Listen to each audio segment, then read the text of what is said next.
দিনাজপুরের এক 11 বছরের স্কুল ছাত্রী শিশুকে ধর্ষণ করেন এই মহামানব। তারপর এই মহামানবকে পুলিশ গ্রেপ্তার করে। গ্রেপ্তার করার পর পুলিশ জানায় এই মহামানব ফারুক হোসেন এর আগেও ধর্ষণ কেসের মামলায় জড়িত আছেন। দিনাজপুর পৌরসভার 9 নম্বর ওয়ার্ডের রেলঘুমটি লাইনপাড়া এলাকার মৃত আলী হোসেনের সুপুত্র।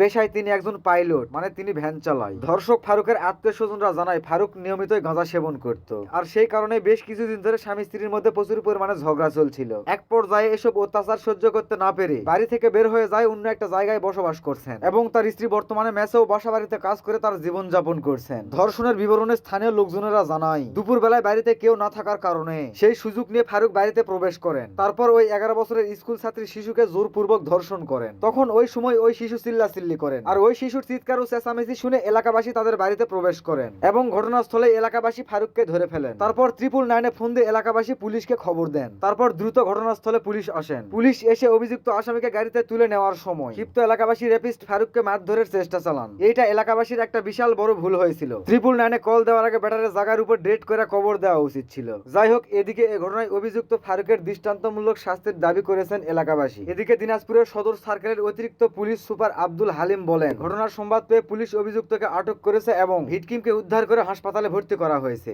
মানে 11 বছরের ওই শিশু এখন বর্তমানে চিকিৎসাধীন অবস্থায় আছে। দেশ কোথায়, দেশের মানুষ কোথায়, বিবেক কোথায়, বুদ্ধি কোথায়? রাস্তায় নেমে আমরা আন্দোলন ও মিছিল মিটিং করে ধর্ষকের বিচার হিসাবে ফাঁসি চাই, আর এদিকে আমরা ধর্ষককে হাতে নাতে ধরে সব জনগণ মিলে মেরে পুঁতে না ফেলে দিয়ে পুলিশের হাতে তুলে দেই। তো এই ছিল আজকের ভিডিও। লাইক কমেন্ট শেয়ার করে ভিডিওটা সবাইকে দেখার সুযোগ করে দিও। সো বাই, এন্ড তোমাদের মতামত কি কমেন্ট বক্সে জানতে চাই।